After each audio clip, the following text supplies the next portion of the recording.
कैसे हैं दोस्तों? I hope you are doing well. आज मैं आप लोग के साथ एक गुड न्यूज़ शेयर करने जा रहा हूँ। गुड न्यूज़ ये है कि पिछले दिनों बहुत ज़्यादा उड़ती उड़ती खबरें आ रही थी कि यूके की एम्बेसी ने 5 पाकिस्तानी बैंक्स को बैन किया है और उसके साथ साथ कुछ लैंग्वेज टेस्ट्स को भी बैन कर दिया गया है। मैंने इस पे फिर वीडियो बनाई थी और मैंने इसमें एक्सप्लेन कर दिया था कि विदाउट एनी प्रूफ आप काइंडली इन चीज़ों पे भरोसा ना रखें, क्योंकि ये फेक न्यूज़ स्प्रेड करना स्टूडेंट्स में, इंटरनेशनल स्टूडेंट्स में, खासकर पाकिस्तानी स्टूडेंट्स में, ये बहुत आम बात होती है। बहुत ज़्यादा फेक न्यूज़ आजकल हर जगह पे वैसे स्प्रेड होती है। ये न्यूज़ भी स्प्रेड हुई थी बदकिस्मती से जो ख़ुद को पाकिस्तानी कंटेंट क्रिएटर या टॉप यूट्यूबर समझते, उन्होंने बगैर किसी तस्दीक के इस पे ये सेंसेशनल न्यूज़ पे लाने के लिए इस पे फ़ौरन से वीडियो बनाई, क्योंकि इसमें एक रेस लग जाती है ऑब्वियसली व्यूज़ के लिए। तो बगैर किसी तस्दीक के उन्होंने ये न्यूज़ डाल दी और इन्होंने कहा कि आप इन बैंक्स में अकाउंट्स, जो बैंक स्टेटमेंट्स हैं वो ना डालें। फिर क्या हुआ बदकिस्मती से कि बहुत ज़्यादा लोग जो है वो परेशान हो गए। किसी ने बैंक स्टेटमेंट्स नए बनवाना शुरू कर दी, किसी ने और बैंक्स में ले जाके रख दिए। इस पे हालांकि मैंने एक्सप्लेन कर दिया था कि ये स्पेकुलेशंस है, ये चीज़ मैंने भी देखी है, लेकिन ये कोई कंफर्म न्यूज़ नहीं है। और मैंने आपको इसकी रीज़न बताई थी कि देखिए, जो बैंक्स होते हैं ये मल्टी मिलियन डॉलर्स के बैंक्स होते हैं, hundreds of millions of dollars के इनके एसेट्स होते हैं। और ये कोई एक छोटी मोटी कंपनी नहीं होती है, एक एजेंट नहीं होता जिस तरह से एजेंट्स को बैन कर दिया जाता है कि वो बैंक्स को बैन कर दे। और ये जो है इतने कमज़ोर बैंक्स है भी नहीं, बहुत ज़्यादा इनके इंटरनेशनल ब्रांचेस है और काफ़ी रिप्यूटेबल बैंक्स हैं। अब कोई अगर फेक डॉक्यूमेंट्स रखता है या फेक बैंक स्टेटमेंट रखता है, इट डजंट मीन कि इसमें इस बैंक का कसूर है। खैर, पहले ये न्यूज़ पढ़ते कि ये न्यूज़ कौन सी थी। देखिए, ये शेयर किया गया है यूके एंड पाकिस्तान की तरफ से। यूके एंड पाकिस्तान ये फेसबुक पेज है, ऑफिशियल पेज है ब्रिटिश हाई कमीशन इस्लामाबाद का। ये देखिए मेरे पास इधर पड़ा हुआ है आईपैड में। ये कहते हैं कि we are aware of a fake document being shared pretending to be from UK visa and immigration, जो कि ये इनका नहीं है। ठीक है, इसकी आप देख ले, इसके जो 28 में 2024 ये बहुत ही अच्छे तरीके से इसको बनाया गया है और इसमें ये ओवरव्यू दी कि this is to inform all concerned parties that the following banks of Pakistan have been rejected for visa approval to the United Kingdom from UK and visa immigration। नीचे लिस्ट ऑफ बैंक्स है, allied bank limited है, कितना अच्छा bank है, हम सबको पता है, बेहतरीन बैंक।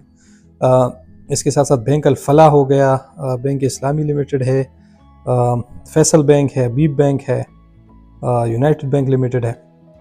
तो ये कुछ ऐसे बैंक्स हैं जो कि बहुत ही ज़्यादा रिप्यूटेबल बैंक्स हैं और इनको इन्होंने कहा है कि इसके जो बैंक स्टेटमेंट्स है वो बैन कर रहे हैं। इसके साथ साथ नीचे लिखा गया है कि जो नीचे नोट आप देख ले तो उसमें लिखा है कि the following English language test have also been rejected for visa approval to the United Kingdom. We advise all students from Pakistan to ensure that their language proficiency documentation is obtained, approved and recognized testing bodies. तो list of rejected English language tests में लिखा है Oxford ELLT digital. ये भी fake है। Oxford एक reputable इदारा है, ऑक्सफोर्ड को आप कैसे रिजेक्ट कर सकते हैं। आइल्स लाइफ स्किल्स, अगेन आइल्स लाइफ स्किल्स, ये कैसे पॉसिबल है? अगर कोई आना चाहता है इस बेस के वीज़े पे, आइल्स लाइफ स्किल के बेस पे, तो वो फिर कैसे आएगा? वो आइल्स के लिए अपने ही जो आइल्स यूके का ये जो अपना ही ब्रांड है ना आइल्स, तो इसको कैसे बैन करेगा? कॉमन सेंस यार। और जो पियर्सन टेस्ट ऑफ इंग्लिश है, PTA भी जितना आइल्स और टोफल रिप्यूटेबल है और इसकी रिकग्निशन है वर्ल्ड वाइड, इसी तरह PTA की भी है। तो इन चीज़ों को अगर आप डिटेल से पढ़ लेते हैं ना, बगैर किसी सेंसेशन के जाते हुए, अगर आप ये डॉक्यूमेंट खुद से भी पढ़ लेते तो आप क्लियरली कहते कि भाई ये क्या बकवास लिखा है, ये लैंग्वेज टेस्ट कैसे बैन हो सकते हैं। अब अगर कोई ऐसा टेस्ट होता कि जो कि एक रिप्यूटेबल ऑर्गेनाइजेशन से ना लिया जाता, सपोज लैंग्वेज सर्च हो गया, हालांकि वो भी रिप्यूटेबल है, तो फिर भी बात समझ आ जाती कि ठीक है, बंदे से कुताही हो गई। लेकिन ये चीज़ें जो है, ये test they are really important. Same goes with the banks, these banks are really reputable banks and if you are already keeping your bank statement in these banks, so please continue it without any hesitation, without any worries, because this is a fake news और ये UK इन पाकिस्तान जो कि British high commission Islamabad का official Facebook page है, इससे जारी हुआ है। तो जब भी आपके पास उड़ती हुई खबरें आ जाती है, प्लीज़ इसकी पहले तस्दीक किया करें, कई सोर्सेस से तस्दीक किया करें। यूनिवर्सिटी में जिसमें अप्लाई किया है आप उनको ईमेल करके कांटेक्ट कर सकते हैं, कॉल करके कांटेक्ट कर सकते हैं। कुछ ऐसे लोग होते हैं जो इस यूनिवर्सिटी में पढ़ते हैं, उन स्टूडेंट्स को आप कांटेक्ट कर सकते हैं। There are number of ways from which you can verify this news. Even अगर ये बैंक से आप इनके किसी भी हेड ऑफिस को कॉल करके ये पूछ सकते हैं, तो वो भी आपको क्लेरिफाई कर देगा कि भाई ऐसा कुछ भी नहीं हुआ। तो कोशिश करें कि जिस तरह से भी ये फेक न्यूज़ आपके पास आती रहे, उनसे दिल बर्दाश्त ना हो और उनको बग़ैर किसी तस्दीक के आप फिर फॉरवर्ड भी करते हैं, आप ना फैलाएं।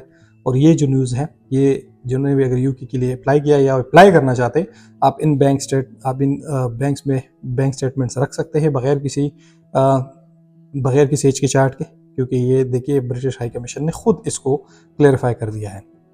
बैंक स्टेटमेंट जेन्युइन होना चाहिए, बाकी इसमें कोई इशू नहीं है, आप जिस भी बैंक में रखे, there is no problem with it. Bank की वेरिफिकेशन होती है, कोशिश करें कि जब आपको पता चले कि आपने वीज़ा के लिए अप्लाई किया हुआ है, तो आप अपने बैंक्स को as soon as possible contact कर ले and let them know that UK embassy can contact you at any time of the day in these upcoming days, in the few days. तो उनको कहे कि अगर आपको कॉल है या ईमेल है तो आप प्लीज़ उनको क्लेरिफाई करें कि yes this person has genuine bank account and this much money has been kept in this account for the past 28 days or more। तो आई होप ये वीडियो पसंद आई होगी, अपने दोस्तों के साथ ज़रूर शेयर कीजिए और इसी तरह के फेक न्यूज़ को डिबंक करने के लिए इस चैनल को ज़रूर सब्सक्राइब करें। See in the next video, take very good care of yourself, please take care of this channel as well. अल्लाह हाफिज़।